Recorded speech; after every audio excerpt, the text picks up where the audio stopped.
تو معاف کر دے گا اپنے حقوق، لیکن بندوں کے حقوق اللہ کبھی نہیں معاف کرے گا۔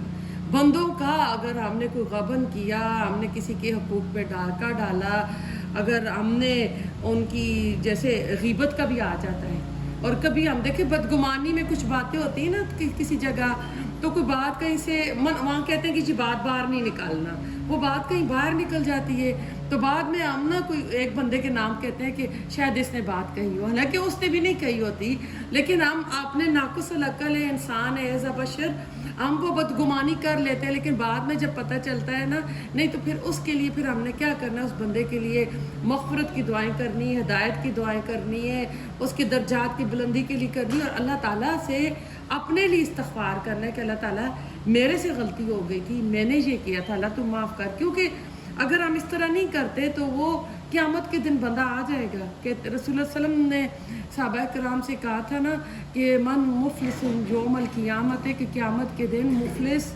یعنی مفلس کہتے ہیں بینک رپٹ کو، جس کا سارا کچھ ضائع ہو جائے، بینک رپٹ بندہ ہوتا ہے، کون ہوگا؟ تو صحابہ کرام نے کہا کہ اللہ اور اس کا رسول بہتر جانتا ہے، تو آپ نے فرمایا کہ ایک بندہ بہت ساری نیکیاں لے کر آئے ہوگا، حج بھی ہوں گے، عمرے بھی ہوں گے، اس کے تہجد بھی ہوں گی، نمازیں، زکوٰۃ، صدقات، لیکن اس کے آگے لوگوں کی لائن لگی ہوگی، کسی کا حق مارا ہوگا، کسی کی غیبت کی ہوگی، کسی کو گالی دی ہوگی، تو وہ لوگ اس کے آگے کھڑے ہوں گے، تو پھر اللہ تعالیٰ کا حکم ہوگا کہ اس بندے کی نیکیاں ان کو دیتے جاؤ۔ قیامت کے دن کی کرنسی کیا ہے؟ نیکی اور بدی ہے نا، تو اب اس دن تو کمپنسیشن اسی طرح ہوگی، تو اب ایسا ہوگا، کہتے ہیں کہ اس کی نیکیاں ختم ہو جائیں گی، تو لائن ابھی بھی لگی ہوئی ہوگی، تو پھر اللہ تعالیٰ حکم دیں گے کہ ان بندوں کے، جن بندوں کے اس نے حق پہ ڈاکہ مالا، جو بھی اس نے غلط کیا، ان کے گناہ اس بندے پہ ڈال دو، تو کہتے ہیں اس کی نیکیاں تو ختم ہو گئی جو کی تھیں اعمال نامے سے، اب کیا ہے کہ وہ گناہ اس کے اوپر لادے جائیں گے، تو پھر وہ جہنم میں چلا جائے گا۔ اللہم لا تجعلنا منہم، اللہ تعالیٰ ہم کو ان میں سے نہ کرے کہ ہم ایسے ہوں کہ ہم لوگ نیکیاں تو کریں، آپ کو پتہ ہے نیکی کرنی بہت مشکل ہے، تہجد جو پڑھتے ہیں، آپ پوچھیں نیند کے اوپر، آپ نفس کے اوپر آپ کو قربان کر کے اٹھتے ہیں، صدقات دیتے ہیں، آپ اپنے مال نکالتے ہیں، خرچ کرتے ہیں، تو ہر چیز مشکل ہے، نمازیں پڑھنی، جو بھی نیکی آپ کریں، لیکن آپ چاہیں گے کہ آپ کی نیکی کسی اور کو چلی جائے؟ نہیں چاہیں گے نا۔ ایک امام کا قول ہے نا کہ اگر آپ کو غیبت کرنی ہے کسی کی، تو آپ غیبت جو ہے اپنی ماں کی کریں، کیونکہ جب ہم کسی کی غیبت کرتے ہیں نا تو ہم اپنی نیکیاں اس کو دیتے ہیں۔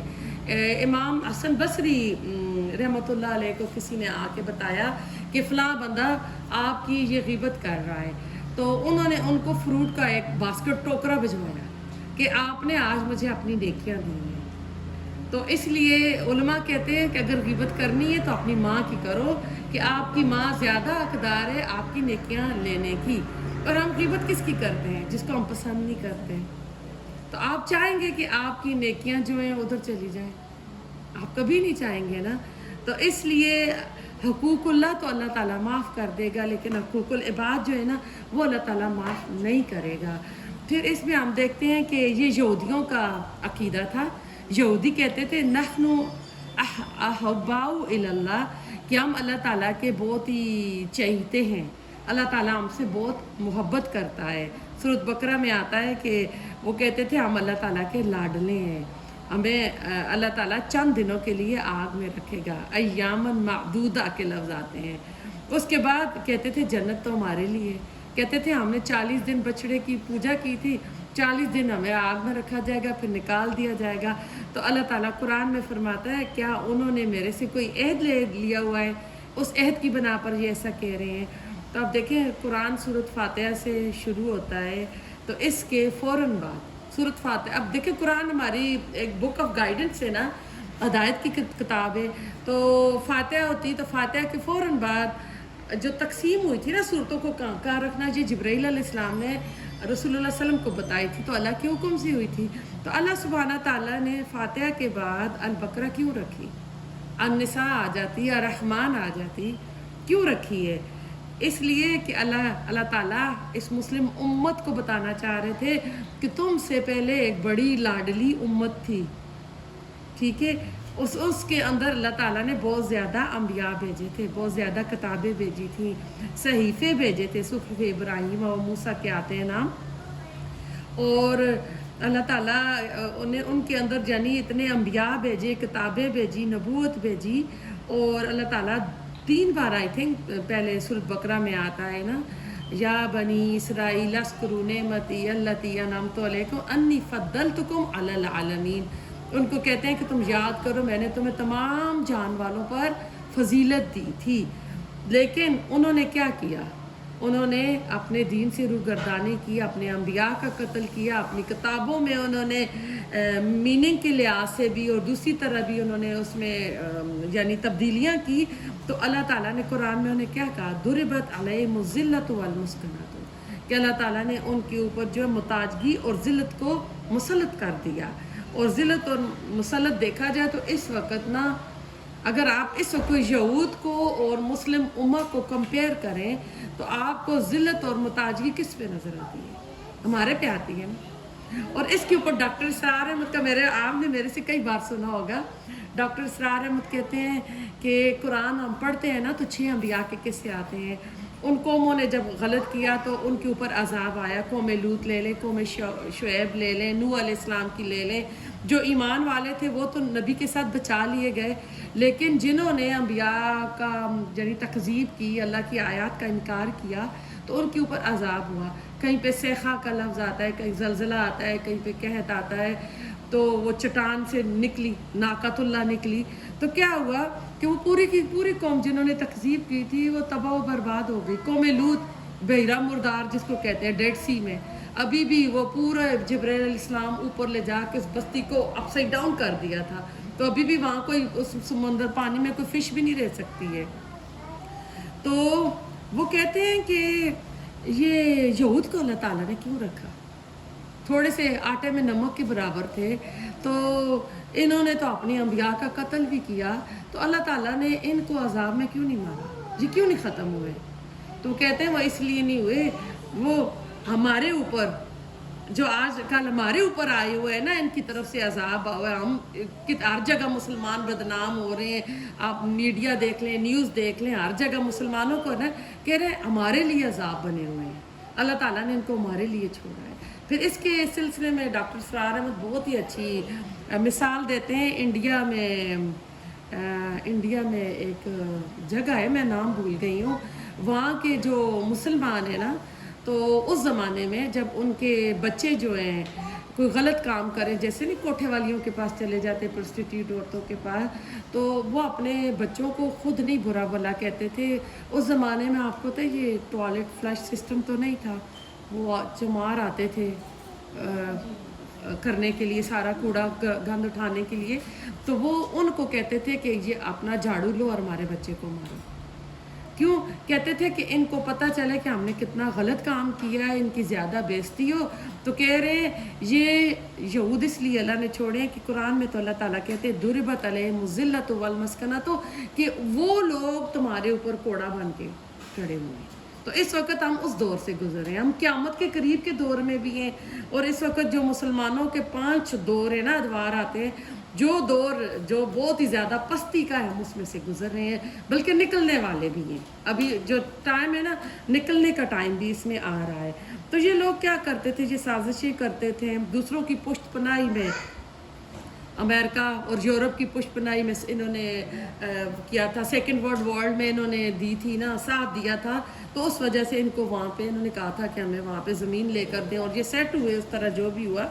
تو اب ایسا ہے کہ قرآن کا علم کا جو بھی ماہر ہوگا نا، تو وہ اپنے آپ کو اس سے بچا کر رکھے گا.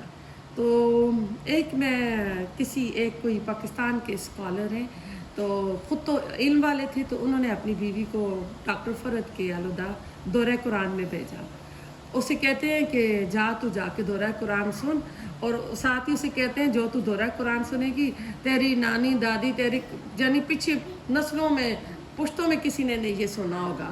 تو وہ سن کر جب اس نے پورا رمضان کا دورہ قرآن سنا تو اس سے پوچھا کہ بتاؤ تم نے کیا سیکھا. تو کہتے ہیں میری بیوی نے ایک جملہ کہا، کہتی ہے جس خدا کا تعارف مجھ سے ہوا تھا جو مجھے یعنی جس خدا کا تعارف ہوا تھا معاشرے اور خاندان کی طرف سے، وہ خدا کوئی اور تھا، اور میں نے جو دورہ قرآن اٹینڈ کیا یہ خدا کوئی اور ہے۔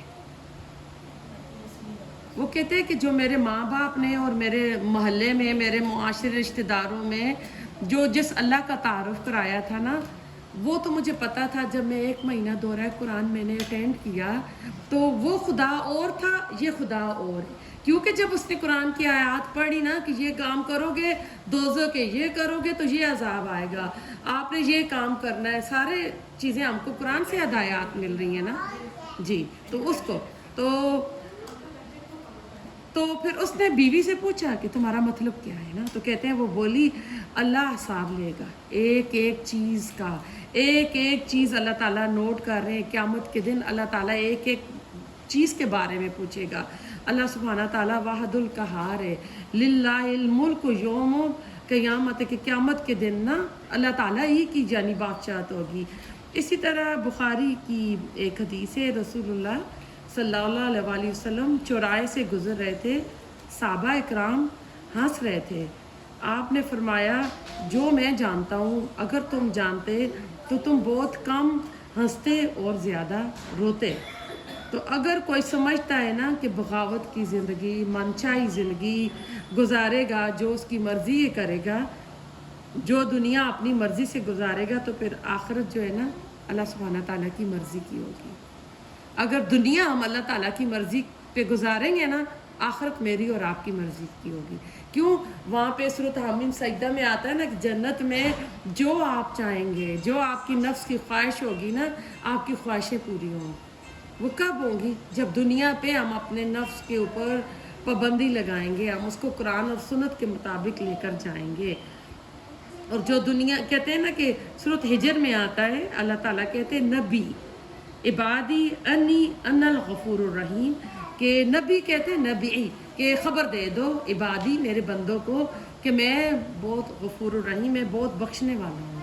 اب صرف اس ایک آیت کو لے لیں، یا میں نے شروع میں جو حدیث بتائی تھی کہ ترازو کے ایک پلڑے میں ایک پرچی لا الہ الا اللہ کی رکھ دی جائے گی، تو صرف اس کو دیکھیں گے نا تو ہم کہیں گے او جی اللہ تو معاف کر دے گا، جنت تو ہمارے لیے بنی ہے، کلمہ گو ہوں، میرا تو کلمہ آئے گا ترازو میں، میرے تو چاہے اتنے گناہ ہوں گے نا تو وہ تو اوپر چلے جائیں گے، اور ایک لا الہ سے میرا وہ پلڑا نیچے آ جائے گا۔ تو کہتے ہیں نہیں، ساتھ ہی نا اللہ تعالیٰ نے بتا دیا ان عذابی لشدید، اللہ تعالیٰ کہتے ہیں میرا عذاب، میری پکڑ بھی بہت زبردست ہے۔ ان ربک لبالمرصاد، کہ اللہ تعالیٰ گھاٹ میں لگا ہوا ہے۔ کتنی قرآن میں آیات آتی ہیں، تو کیا پتہ چلا کہ ہم نے اپنی زندگی میں بیلنس رکھنا ہے۔ بخاری اور مسلم کی حدیث ہے کہ انسانوں کی تخلیق سے پہلے اللہ تعالیٰ نے عرش پر ایک عبارت لکھ دی، اللہ نے اپنے ہاتھ سے لکھ دی۔ تو میں آپ کو تھوڑی سی چیزیں بتا دوں، اللہ تعالیٰ نے جو اپنے ہاتھ سے بنائی ہیں، اللہ تعالیٰ نے سب سے پہلے انسان اور اس کی پیدائش سے بھی پہلے زمین و آسمان کی، انسان کی، اللہ تعالیٰ نے قلم کو اپنے ہاتھ سے بنایا تھا، اسے کہا تھا لکھو۔ اس نے تمام انسانوں کی تقدیریں، تقریباً 50,000 سال کا آتا ہے ٹائم، کہ انہوں نے تمام انسانوں کی تقدیریں لکھ دی تھی۔ پھر اللہ تعالیٰ نے دوسری چیز اپنے ہاتھ سے جو بنائی، حضرت آدم علیہ السلام کو بنایا۔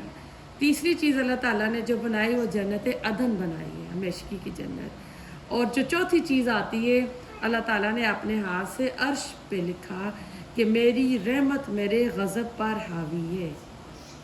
سبحان اللہ۔ لیکن ہم صرف اس کو بھی نہیں لے لیں گے کہ ہم ٹیک اٹ ایزی نہیں کریں گے نا، ٹھیک ہے، لیکن کس معاملے میں ہے؟ باغیوں کے لیے، سرکشوں کے لیے، نافرمانوں کے لیے نہیں، ان کے لیے نہیں ہے، بلکہ جو ساری کوششیں کرنے کے باوجود جن کی عبادات میں، جن کی نیکیوں میں کوئی کمی کوتاہی رہ جاتی ہے۔ قرآن نے ایک بار بھی ایسا نہیں کہا ہے کہ ڈٹ کر گناہ کرو، باغی بنے رہو، سرکشی کرتے رہو، حرام حلال کی پرواہ نہ کرو، جائز ناجائز کی پرواہ نہ کرو، منچائی زندگی کرو، عیش کرو تو تمہاری پوچھ نہیں ہوگی اور تم بخش دیے جاؤ گے۔ قرآن نے ایک بار بھی ایسا نہیں کیا۔ وہ جس کا میں کہہ رہی تھی نا، جس نے قرآن دورہ قرآن سنا، اس لیے تو وہ کہہ رہی تھی نا کہ وہ خدا اور ہے، جو اس میں نے پڑھا یہ خدا اور ہے۔ تو یہ کہ قرآن میں ہمیشہ آتا ہے اگر آپ غلطی کر بیٹھتے ہو، کل بنی آدم الخطاؤن، اللہ تعالیٰ کہتے ہیں حدیث ہے نا کہ بنی آدم کل خطا کے خطائیں، اور ایزا بشر ایزا انسان ہم سے خطائیں ہوں گی. اور اللہ تعالیٰ خوش ہوتا ہے کہ کیونکہ ہم فرشتے تو نہیں ہیں کہ ہم ہر وقت نیکیاں ہی کرتے رہیں، ہم سے غلطیاں ہوں گی، لیکن اللہ تعالیٰ کہتے ہیں کہ جو مجھ سے رجوع کرے گا، جو مجھ سے توبہ کرے گا، جو غلطی کرے گا، توبہ کرے گا، تو اللہ تعالیٰ کہتا ہے میں اس کے لیے بہت ہی بخشنے والا اور بہت ہی میں مہربان ہوں.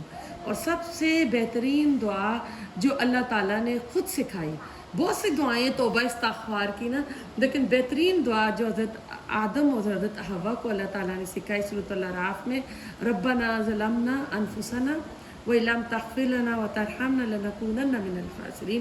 تو یہ بہترین دعا یہ اللہ تعالیٰ کی سکھائی ہوئی دعا ہے. جیسے میں ابھی ایک کسی کا گروپ بنا ہوا ہے، تو ان کے یہاں کوئی بچہ انہوں نے ہوا، تو بچے کا نام تھوڑا انہوں نے مشکل رکھ دیا، تو سب غلط لے رہے ہیں. تو وہ مجھے کہتی ہے کہ آپ بتائیں نا ہم بچے کا کیا نام دیں. تو میں تھوڑا ہو گئی کہ میں کیسے کہوں. تو مجھے ایک دم، میں عمرے پہ ہی تھی، تو میں ہوٹل میں تھی، تو میں نے کہا آپ نا بچے کا نام، اللہ تعالیٰ کو نا دو نام پسند ہے، عبد الرحمن اور عبداللہ، اور اللہ تعالیٰ نے جو نام خود دیے ہیں وہ عیسیٰ اور یحییٰ دیے ہیں، تو ان چاروں میں سے جو آپ کا دل کرتا ہے آپ رکھ لیں.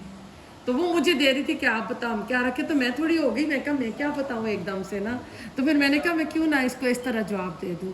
تو یہ کہ جو اللہ تعالیٰ کی طرف سے ہو نا، تو اب ایسا ہے کہ یہ توبہ استغفار ہم نے کب کرنی ہے؟ جی احمد رسول اللہ علیہ وسلم کا نام، جی احمد اور محمد. قرآن میں آئی تھنک 4 بار محمد نام رپیٹ ہوا اور 1 بار احمد آیا ہے. عیسیٰ اور یحییٰ اللہ تعالیٰ نے نام رکھے تھے، اور جو اللہ کے محبوب نام ہے وہ عبداللہ اور عبد الرحمن ہے. جی تو اب ایسا ہے کہ یہ توبہ استغفار ہم نے کب کرنی ہے؟ اس دنیا میں کرنی ہے.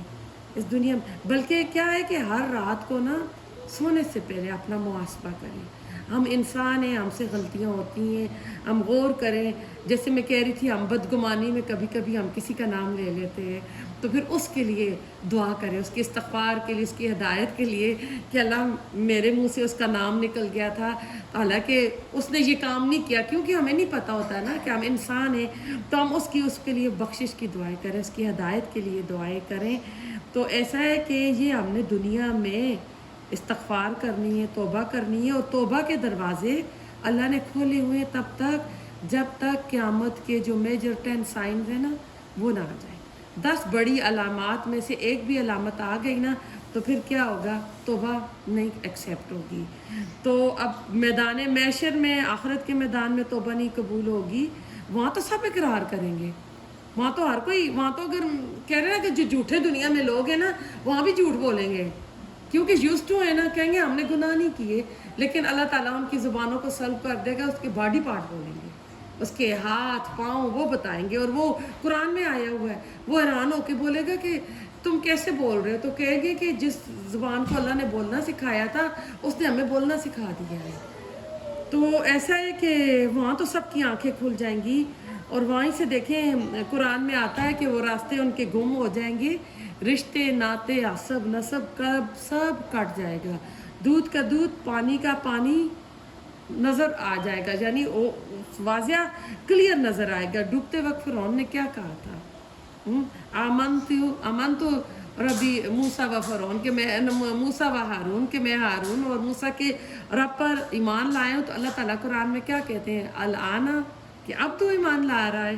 اور سورۃ عبسہ میں آتا ہے یوم یفر المرء من اخیہ، کہ جس دن بندہ اپنے بھائی سے دور بھاگے گا، وہ امی ابی، اپنے ماں اور باپ سے دور بھاگے گا، وہ صاحبتی و بنی، اپنی بیوی اور بیٹی سے دور بھاگے گا. لِكُلِّ امْرِئٍ يَوْمَئِذٍ شَانٌ یغنی، کہ اس دن ہر بندہ نا ایک دوسرے سے بے نیاز ہوگا اس کو.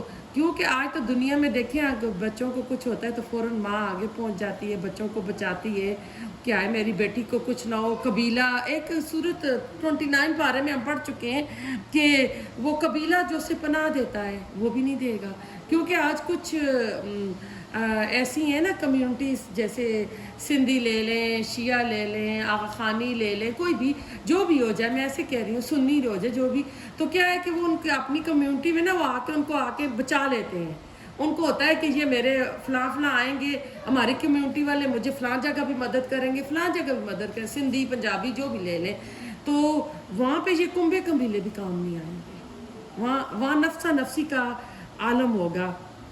تو اب ایسا ہے کہ یہ جو ہم نے توبہ کرنی ہے نا اس زندگی میں کرنی ہے، توبہ موت کے غرغرے کے وقت بھی قبول نہیں ہے۔ پھر ہم نے یہ دیکھنا ہے نا کہ گناہ جو ہے نا، اب گناہ بھی ایسے نا کہ سب گناہوں پہ صرف ربنا ظلمنا پڑھنا نہیں ہے۔ کبائر جو ہے نا، کبیرہ کی جمع کبار، کبیرہ گناہ جو ہیں، کچھ گناہوں پر معافی ہے، کچھ گناہوں پر حد لگتی ہے، کچھ گناہوں پر کفارے دیے جاتے ہیں۔ روزہ کفارہ ہے، کسی پر غلام آزاد کرنا کفارہ ہے۔ جیسے ایک قبیلہ غامدی کی ایک عورت تھی، اور معاذ یا معیز نام آتا ہے، شادی شدہ جو دونوں تھے جن سے زنا ہو گیا، اور وہ عورت رسول اللہ صلی اللہ علیہ وسلم کے پاس آتی ہے، پریگنٹ ہے کہ مجھے حد لگا دیں، تو آپ کہتے ہیں کہ نہیں، جب بچہ پیدا ہو جائے گا تب آنا۔ پھر ایسا ہے کہ جب بچہ پیدا ہو جاتا ہے تو تب آتی، تو وہ صلی اللہ علیہ وسلم کہتے ہیں نہیں، ابھی بچہ دودھ پی رہا ہے، بچہ بڑا ہو جائے تب آنا، تب حد لگائیں گے۔ تو دوبارہ آتی ہے، بچے کے ہاتھ میں کچھ بریڈ کا ٹکڑا پکڑا کے کہتی ہے کہ یہ گناہ مجھے سونے نہیں دیتا، آپ مجھے حد لگائیں۔ تو اس کو حد لگی تھی، تو اس کے کچھ چھینٹے خالد بن ولید کے اوپر پڑ گئے تھے، تو اس نے کہا تھا کہ اے پلیت عورت، جاتے جاتے مجھے بھی پلیت کر گئی، کچھ اس طرح۔ تو رسول اللہ صلی اللہ علیہ وسلم نے کہا تھا کہ خالد تجھے نہیں معلوم، اس کی توبہ اگر پورے مدینے میں بھی تقسیم کر جائے نا پھر بھی بچ جائے گی، یعنی اس نے جو سچی توبہ کی ہے۔ تو یعنی کچھ گناہ ایسے ہیں جن پہ حدیں لگتی ہیں، کسی پہ کفارے دیے جاتے ہیں۔ تو سورۃ النساء کی آیت نمبر 17 اور 18 میں اللہ تعالیٰ کہتے ہیں کہ اللہ کے ذمہ لوگوں کی توبہ کو قبول کرنا جو گناہ جہالت میں یا انجانے میں کر دیتے ہیں اور اس کے فوراً بعد توبہ کر لیتے ہیں۔ یعنی ہم سے گناہ غلطیاں ہوں گی، لیکن اس کے بعد ہم نے فوراً توبہ کرنی ہے۔ جیسے کسی نے الارم لگایا تھا، الارم نہیں بولا، یا الارم بولا تو اس کی وجہ نیند کا غلبہ تھا، سو گیا، لیکن سو کے اٹھنے کے بعد فوراً اس نے فجر کو قضا پڑھ لیا۔ اور اگر کوئی نہ ہی پڑھے کہ میں نے تو الارم لگایا تھا، میرا تو قصور نہیں ہے، اللہ غفور الرحیم ہے، اللہ مجھے معاف کر دے گا، نہیں، ایسا نہیں کرنا ہے۔ باغی رہنے پر معافی نہیں ہے، پلٹ کر آنے پر، نادم اور شرمندہ ہونے پر معافی ہے۔ بس اللہ تعالیٰ ایسے لوگوں کی توبہ قبول فرماتا ہے، وہ علم والا اور وہ حکمت والا ہے۔ یعنی اللہ تعالیٰ کو علم ہے کہ کون کس پانی میں ہے، اور اللہ تعالیٰ کی حکمت یہ ہے کہ اللہ تعالیٰ گناہوں کے باوجود لوگوں کو ڈھیل دیتا رہتا ہے۔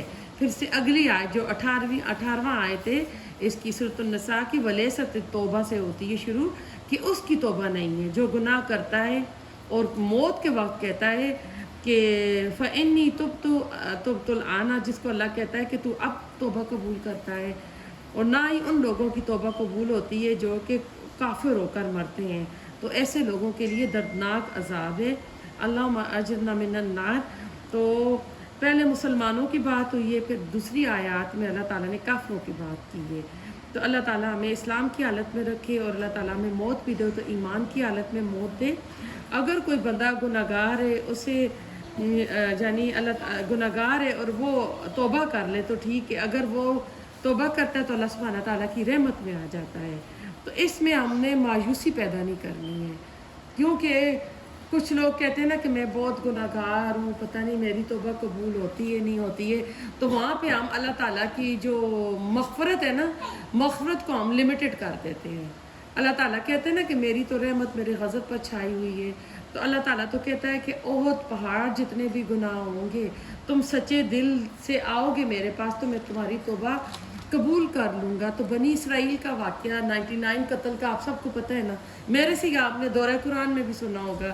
تو کیا ہوا تھا، اس نے کسی عابد گزار سے پوچھا تھا کہ کیا میری توبہ ہے، تو اس کے پاس علم نہیں تھا، اس نے کہا نہیں تیری توبہ نہیں ہے، تو وہ اس کو بھی قتل کر دیتا ہے، تو اس کے 100 قتل ہو جاتے ہیں۔ پھر اس کے بعد اس کی ملاقات کسی عالم اسکالر سے ہوتی ہے، تو کہتا ہے ہاں تیری ہے، لیکن تو ادھر قاتل مشہور ہو گیا، یہ جگہ چھوڑ کے تو جا۔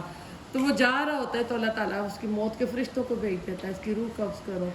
تو اب جو ہے اس کی روح قبض ہوتی ہے تو جنت کے فرشتے بھی آ جاتے ہیں، جہنم والے بھی اس کی باڈی کو لینے، دونوں کی آپس میں ہو رہی ہوتی ہے کہ نہیں اس نے توبہ کر لی تھی، یہ اس کو ہم جنت میں لے جا رہے ہیں۔ دوزخ والے کیسے ہیں کہ نہیں اس کو ادھر لے جا رہے ہیں، تو اللہ تعالیٰ کا حکم ہوتا ہے کہ زمین کو ناپو، کہ جس طرف سے چل کے آیا تھا زیادہ اور جو ادھر جا رہا ہے کم ہے، تو پھر اس کو نا ہم جنت دے دیں گے. تو یہ دونوں حدیث میں، ایک میں آتا ہے کہ زمین جو تھی جنت کی طرف کم تھی، جدھر سے آیا تھا ادھر سے زیادہ تھی چلا گیا. دوسری حدیث کی بک میں آتا ہے کہ وہ مڈل میں تھا، تو جب وہ گرا مرتے ہوئے وہ ایک بالش لڑک کے آگے گیا تھا، تو ایک بالش کی وجہ سے اس کا ہوا.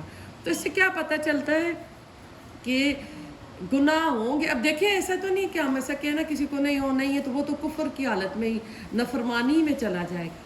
تو ہم نے یعنی کہنا حضرت علی کا قول ہے انسان سویا ہوا ہے، جیسے ہی مرے گا تو اٹھ جائے گا، جاگ جائے گا. یعنی اس وقت دنیا میں ہم جو بھی رنگینیوں میں پڑھ رہے ہیں نا، جو کچھ ہم کھا رہے ہیں، پہن رہے ہیں، گھر میں جو کچھ ہم کر رہے ہیں، یہ سمجھ لیں ہم سوئے ہوئے ہیں. تو جو ہی موت آئے گی تو ہم جاگ جائیں گے. یعنی جو حقیقت ہے نا وہ کھل کر سامنے آ جائے گی. تو ابھی ہم سوئے ہوئے ہیں. کس میں سوئے ہوئے ہیں؟ دنیا کی محبت میں سوئے ہوئے ہیں، دنیا کی رنگینی میں سوئے ہوئے ہیں، غفلت اور جہالت میں ہم سوئے ہوئے ہیں. تو اب سوال پیدا ہوتا ہے کہ عافیت کس میں ہے، بچنا کس سے ہے نا. کہتے ہیں نا کہ ہم کس طرح بچیں گے، تو بچیں گے کس طرح؟ ڈرانے سے. جب ہم یہ اویئرنیس دیں گے، قرآن کا علم دیں گے، حدیث کا علم بتائیں گے. جیسے آج کل کووڈ پھیلا ہوا ہے نا، کرونا آیا ہوا ہے نا، تو اگر کہا جائے نا کوئی ڈر نہیں ہے، ماسک بھی نہ پہنے، سینیٹائز بھی نہ کریں آپ جائیں، جس وقت بہت پیک پہ پھیلا ہوا تھا، اگر کہا جائے تو کیا ایسا ہوگا؟ کیا ہو رہا تھا نیوز میں کتنا ڈرا رہے تھے.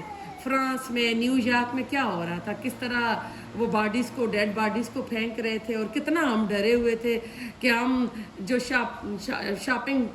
شاپر بیگ سے ہم ان کو بھی کس طرح پھینک رہے تھے، ہاتھ نہیں لگا رہے تھے 3 دنوں بعد کہ اس کے ساتھ جرمس نہ آ جائے. میل آتی تھی، میل کو نہیں کھول رہے تھے ہم کہ پتہ نہیں اس کے کسی کا ہاتھ ٹچ ہوا ہوگا. اب پرانی وہ لے آئے، پچھلے سال کی بات ہے، اتنی پرانی نہیں ہے، ٹھیک ہے نا. تو ہم ڈر رہے تھے نا، تو ہم اپنے آپ کو بچا رہے تھے نا. تو عافیت کس میں تھی؟ کرونا سے کس سے بچ رہے تھے؟ یعنی ہم کرونا سے ڈر رہے تھے، ادھر بھی ہاتھ لگائیں گے، یہ بھی کریں گے، ماسک لگا رہے تھے. ماسک وہ والا ماسک پھر ہم تیسرے دن یوز کرتے تھے، یاد ہے نا. تو اب ایسا ہے کہ اس سے کیا پتہ چلتا ہے کہ کیا صرف خوشخبریوں سے ہم بچ جائیں گے، ہم صرف جنت کی کرتے رہیں؟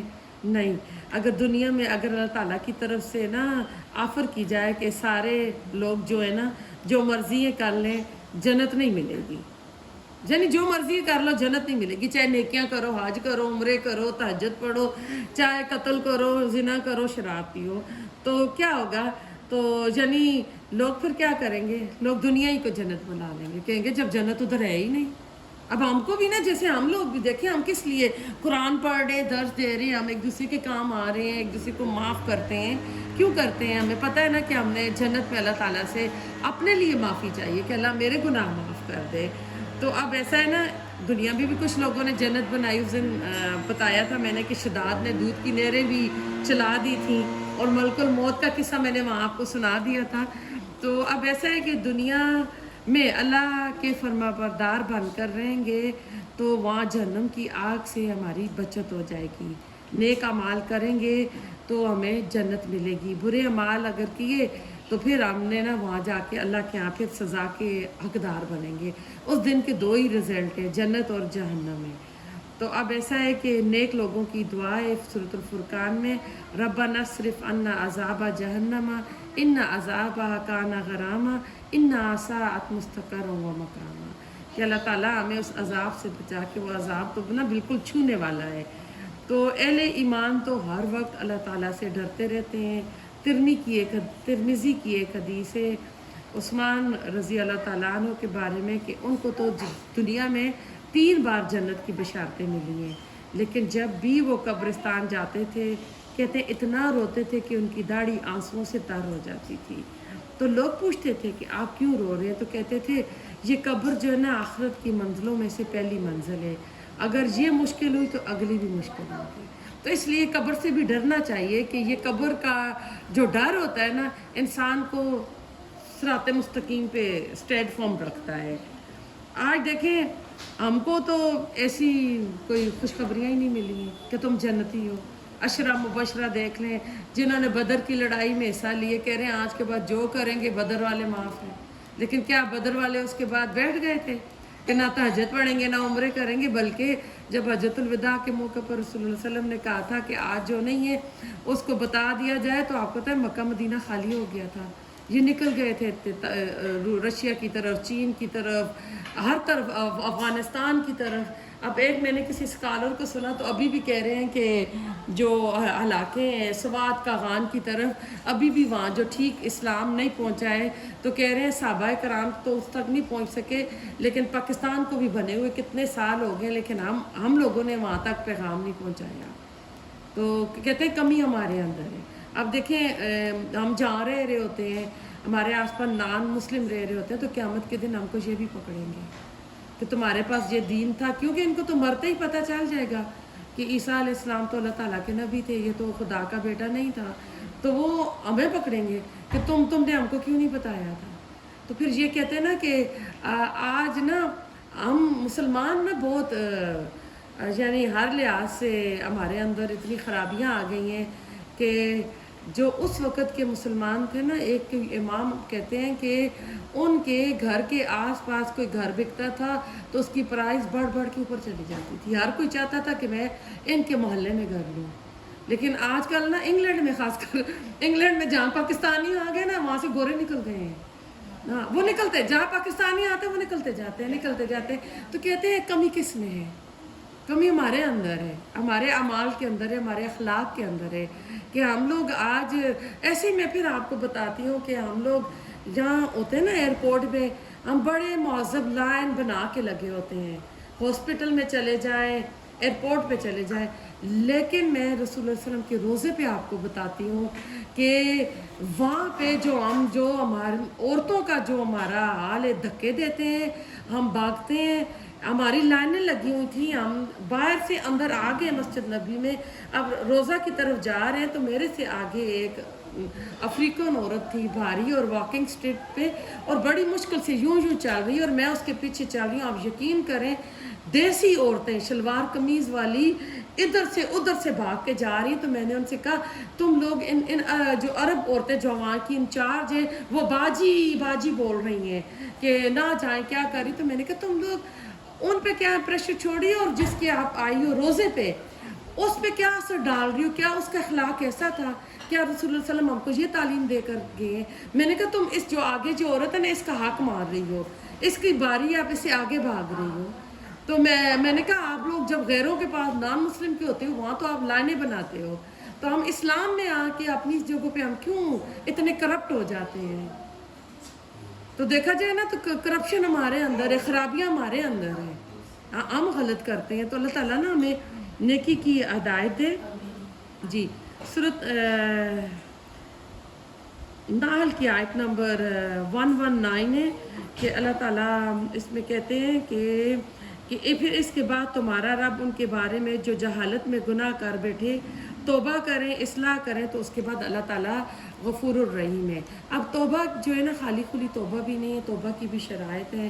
توبۃ النصوح قرآن میں آئی ہے، اور اس کی ہے کہ سچے دل سے مخلص ہو کر توبہ کرنی ہے، اور اس کے بعد جو گناہ کر رہے تھے ان گناہوں کو دوبارہ نہیں کرنا ہے، اور جو ٹائم پہلے گناہوں پہ لگاتے ہیں وہ ٹائم جو ہم نے نیکیوں پہ لگانا ہے، اور جب بھی خیال آئے وہ پلٹ کے نا تو اس کو یعنی اس پہ اپنے آپ کو شرمندگی کپ کپی طاری کرنی ہے، اور اللہ سے معافی مانگنی ہے کہ اللہ، جیسے دیکھو میں بھی ہوں نا، اب قرآن میرے ہاتھ میں آیا، لیکن ہم ساری عمر ایسے تو نہیں تھے نا، تو جب بھی کوئی بات یاد آئے تو اللہ تعالیٰ سے یعنی رو کے معافی مانگنی، اور اللہ تعالیٰ کا شکر ادا کرنا ہے کہ اللہ تعالیٰ تو نے مجھے قرآن کے ساتھ جوڑ دیا، میں بھی تو ایسی نکمی تھی، میں بھی تو اس طرح کی کر رہی تھی، میں بھی تو کوئی پکی مومن مسلمان نہیں تھی نا۔ تو قرآن میں ایک بار بھی نہیں آیا ہے کہ آپ باغی بن جائیں، آپ اپنی مرضی کر لیں، منچائی زندگی گزاریں تو اللہ غفور الرحیم ہے، نہیں، بلکہ اللہ تعالیٰ کہتے ہیں کہ جب موت آئے گی، موت کا غرغرہ لگے گا تو اس وقت پتہ چل جائے گا۔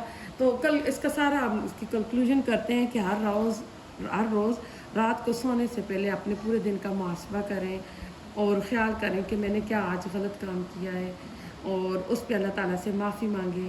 اگر غیبت ہو گئی تھی تو جس کی ہے اس کے لیے اس کی مغفرت کی دعائیں، اس کے درجات کی بلندی کی دعائیں کریں، اور اللہ تعالیٰ سے دعا کریں کہ اللہ تعالیٰ اس کو بخش دے، اور اللہ تعالیٰ سے ہم سچی توبہ کریں کہ اللہ تعالیٰ ایز اے انسان میرے سے غلطیاں ہوئی ہیں، میں ناقص فطرت ہوں، میں تیرا بندہ ہوں، میرے سے غلطیاں ہوتی رہتی ہیں، تو اللہ مجھے معاف کر دے.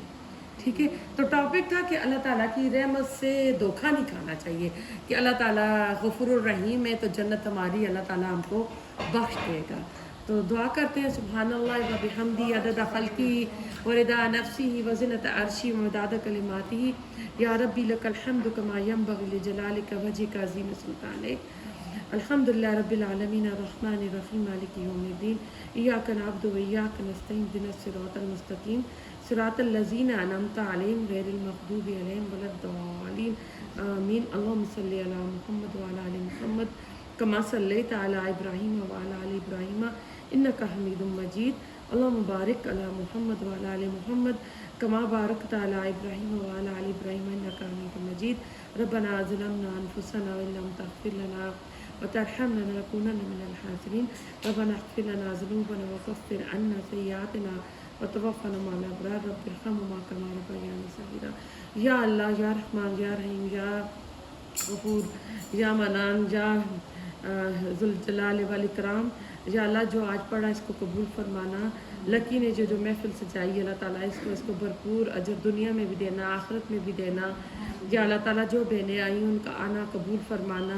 ہم سب کے گھروں میں اپنی رحمت برکتیں نازل فرمانا. لکی نے جو اللہ تعالیٰ اپنے بھائی کے لیے کیا، ان کے بھائی کی سرجری ہوئی، اللہ تعالیٰ ان کی بھائی کی سرجری کامیاب کرنا. انہیں اللہ تعالیٰ کامل شفا دینا، اللہ جلدی دینا، فاسٹ اور کمپلیٹ ریکوری کرنا. انہیں کبھی کسی کا محتاج نہ کرنا، انہیں چلتے پھرتے رکھنا. انہیں اللہ تعالیٰ پہلے کی طرح جیسے وہ تھے ان طرح اللہ تعالیٰ انہیں کر دینا. بے شک اللہ تعالیٰ ساری قدرت تیری، خزانے تیرے ہیں، تو بادشاہ ہے، تو کن فیکون کا مالک ہے. تو کہتا ہے ہو جا تو چیز ہو جاتی ہے. یا رب العزت ہم تیرے کن فیکون سے تجھ سے سوال کرتے ہیں کہ تو لکی کے بھائی کو بھی اللہ تعالیٰ ان کی سرجری کامیاب کر دے، ان کو چلتا پھرتا کر دے، اور جو جتنے بیمار ہیں سب کو شفا عاجلہ کاملہ عطا فرما. کلثوم آپا کو بھی اللہ تعالیٰ ان کی بھی اللہ تعالیٰ سرجری کامیاب کرنا، ان کے بھی درد کم کرنا. اللہ تعالیٰ جو بیمار ہیں ہاسپٹل میں ان کو تو اللہ تعالیٰ شفا عطا فرما. اللہ تعالیٰ ہم سب پہ اپنا کرم عطا فرما. یا اللہ تعالیٰ ہمیں قرآن کے ساتھ اپنے دین کے ساتھ جوڑ کر رکھ، نماز روزوں کی پابندی کرنے والا بنا. یا اللہ تعالیٰ ہماری قبریں ہماری کشادہ کر دینا، ہماری قبروں میں نور بھر دینا. یا اللہ قیامت کے دن اٹھانا تو نیک صالحین لوگوں میں اٹھانا. اعمال نامہ دائیں ہاتھ میں دینا. یا اللہ پولیس راستے تیزی سے گزار دینا. یا اللہ جنت الفردوس کا وارث بنانا. یا اللہ ہماری اولادوں کو ہماری آنکھوں کی ٹھنڈک بنانا. یا اللہ ہمارے بچے ہمارے کل کا سرمایہ ہیں. یا اللہ تعالیٰ تو ان کو نیک راچس لوگوں کی کمپنی عطا فرمانا. جو بچے راستے سے بھٹک گئے ہیں ان کی اصلاح کر دینا. یا اللہ تعالیٰ ان کی دین اور دنیا کی اللہ ان کو کامیابی عطا کرنا، ان کو دین اور دنیا کی خیر اور بلائیاں عطا کرنا، برے لوگوں کی صحبت سے بچانا. ہمارے بچوں کو صحت تندرستی والی ایمان والی زندگی عطا فرمانا. انہیں متقین لوگوں کا امام بنانا. جو بے اولاد ہیں اللہ تعالیٰ انہیں اولاد کی نعمت سے نواز. جو بچوں کے رشتوں کے لیے پریشان ہے اللہ تعالیٰ انہیں نیک اچھے رشتے عطا فرما. اللہ تعالیٰ سب کے گھروں میں خوشحالی پیدا کر. جن کی شادیاں ہو چکی ہیں ان کو آپس میں پیار محبت اور نباہ عطا فرما. یا اللہ تعالیٰ ہمیں بار بار اپنے گھر حج اور عمرہ کی سعادت نصیب فرما. ہم سے راضی ہو جا اللہ. ہماری غلطیاں گناہ معاف فرما دے. ہر وہ گناہ جو ہم نے جان بوجھ کر کیا، دکھا کر کیا، انجانے میں کیا، چھپ کر کیا، اللہ تعالیٰ بے شک تو معاف کرنے والا ہے. یا اللہ تعالیٰ تو ہمیں اس وقت بلانا جب زیادہ راہ ہمارے پاس موجود ہو، مرتے وقت ہماری زبانوں پہ کلمہ شہادت موجود ہو. یا اللہ تعالیٰ صلی اللہ علیہ وسلم کی سنتوں پہ عمل کرنے والا بنانا. یا رب العزت ہم تجھ سے ہر اس خیر کا سوال کرتے ہیں جس کا رسول اللہ علیہ وسلم نے آپ سے کیا، اور ہر اس شر سے پناہ چاہتے ہیں جس سے رسول اللہ علیہ وسلم نے آپ سے پناہ چاہی. یا اللہ تعالیٰ اس دنیا کو ہمارے لیے بہت بڑی غم کی چیز نہ بنانا. یا اللہ تعالیٰ جو بھی نعمتیں دی ہیں دیکھنے کی، سننے کی، ان سب میں اللہ تعالیٰ قوت عطا فرمانا. ہم سب کو ہمارا مالک بنانا. یا اللہ تعالیٰ ہمیں تو اپنی ایسی تقوی عطا کرنا کہ جو تیری نافرمانی اور گناہوں کے درمیان حائل ہو جائے. یا اللہ تعالیٰ اپنی ایسی فرما برداری نصیب فرمانا، اپنی ایسی اطاعت نصیب فرمانا جو تیری جنتوں میں پہنچا دے. یا رب العزت ہم سے راضی ہونا، ہماری غلطیاں خطائیں معاف فرما دینا، ہمارے بزرگوں پہ رحم فرمانا، انہیں جنت الفردوس کا وارث بنانا. جن کے بزرگ زندہ ہیں اللہ تعالیٰ انہیں چلتے پھرتے رکھنا، انہیں کبھی کسی کا محتاج نہ کرنا.